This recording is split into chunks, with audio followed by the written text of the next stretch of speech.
সকল প্রশাসনিক ও একাডেমিক কার্যক্রম বর্জনের ঘোষণা দিয়েছে কুমিল্লা বিশ্ববিদ্যালয়ের উপাচার্যের অপসারণের দাবিতে আন্দোলনরত শিক্ষক সমিতি।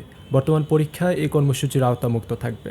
সোমবার বিশ্ববিদ্যালয়ের শিক্ষক লাউঞ্জে শিক্ষক সমিতির জরুরি সাধারণ সভা শেষে এই সিদ্ধান্তের কথা জানান সমিতির সভাপতি অধ্যাপক ডক্টর মোহাম্মদ আবু তাহের। এ সময় তারা জানান, দাবি আদায় না হওয়া পর্যন্ত উপাচার্য ও প্রক্টরকে অপসারণের এক দফা দাবিতে তারা অনড় থাকবেন।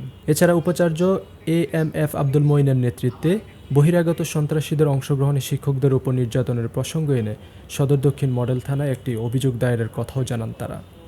অভিযোগপত্রে ডক্টর মোহাম্মদ আবু তাহের উল্লেখ করেন, 28 এপ্রিল নিজ কার্যালয়ে প্রবেশের সময় উপাচার্য, ট্রেজারার এবং প্রক্টরের নেতৃত্বে অন্তত 20 জন আন্দোলনকারী শিক্ষকদের উপর হামলা করে।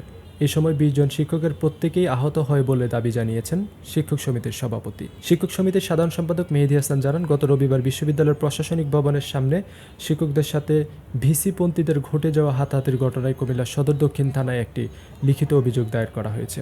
অভিযুক্তদের খুব দ্রুত সময়ের মধ্যে আইনের আওতায় আনারও দাবি জানান তিনি। বিভিন্ন ভিডিও ফুটেজে আপনারা দেখেছেন যে উপাচার্য নিজেই হামলায় অংশগ্রহণ করে সন্ত্রাসীর ভূমিকায় অবতীর্ণ হন, তাহলে এই উপাচার্য আমরা মনে করি, শিক্ষকরা মনে করেন যে এই উপাচার্য তার উপাচার্যের পদে থাকার কোনো যোগ্যতা আর নাই। কাজেই এই উপাচার্যকে সমস্ত কাজকর্মের সহযোগিতা করে যাচ্ছেন বিশ্ববিদ্যালয়ের ট্রেজারার, এবং যিনি এই অন্যায়, শিক্ষকদের বৈষম্য, তারপরে হচ্ছে এই যত অনিয়ম দুর্নীতি সবগুলোর সহায়তাকারী এই বিশ্ববিদ্যালয়ের ট্রেজারার। কাজেই এই বিশ্ববিদ্যালয়ের উপাচার্য এবং ট্রেজারারের পদত্যাগ কিংবা সরকার যদি তাকে অপসারণ না করে ততদিন পর্যন্ত শিক্ষকরা কোনো কার্যক্রমে, কোনো প্রশাসনিক একাডেমিক কার্যক্রমে অংশগ্রহণ করবেন না।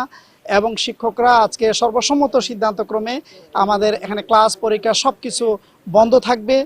এবং এই বিশ্ববিদ্যালয় IQEC-র যে ডাইরেক্টর, উনি সরাসরি শিক্ষকদের হামলায়, শিক্ষক সমিতির নেতৃবৃন্দের উপরে হামলা করেছেন। বিশ্ববিদ্যালয়ের প্রক্টর গতকাল আপনারা ভিডিও ফুটেজ দেখেছেন, একজন শিক্ষককে থাপ্পড় দিয়েছেন। তো কাজেই যেই প্রক্টর বিশ্ববিদ্যালয়ের আইন শৃঙ্খলা রক্ষা করবেন, যেই IQEC-র ডিরেক্টর বিশ্ববিদ্যালয়ের কোয়ালিটি এশিওর করবেন, কাজে তারাই যখন সন্ত্রাসীর ভূমিকা অবতীর্ণ হন, কাজে তাদেরকে আমরা শিক্ষক সমিতির সদস্য পদ বাতিলের জন্য আমরা সাময়িকভাবে শিক্ষক সমিতির সদস্যপদ বাতিল করা হয়েছে এবং তাদেরকে আমরা কারণ দর্শানোর নোটিশ দেব স্থায়ীভাবে বাতিলের উদ্দেশ্যে। গতকালকে প্রায় 4 ঘন্টায় 50 জন শিক্ষক সদর দক্ষিণ থানায় গিয়েছিলেন এবং সেখানে আমরা অভিযোগ দিয়েছি পুরো হামলার বর্ণনা দিয়ে। উপাচার্য কালকে যে সন্ত্রাসীরা হামলা করেছেন সেখানে তিনি শীর্ষ সন্ত্রাসীর ভূমিকা অবতীর্ণ হয়ে, আপনারা দেখেছেন ভিডিওর মাধ্যমে, তিনি কিভাবে শিক্ষকদেরকে তিনি আহত করেছেন এবং চিকিৎসা নেওয়ার সময় শিক্ষকদেরকে আবার সেখানে বারংবার তিনি আক্রমণ করেছেন এবং নির্দেশ দিয়ে সেই কোষাধ্যক্ষ শিক্ষক সমিতির কার্যালয়ে হামলা করেছেন। তাই এই শীর্ষ সন্ত্রাসী মাননীয় উপাচার্য সহকারে, কোষাধ্যক্ষ সহকারে বাকি যে বিবাদী আছে সকলকে 24 ঘন্টার মধ্যে গ্রেপ্তার করে আইনের আওতায় আনার জন্য আমরা আহ্বান জানাচ্ছি। কুমিল্লা কাগজ নিউজ ডেস্ক।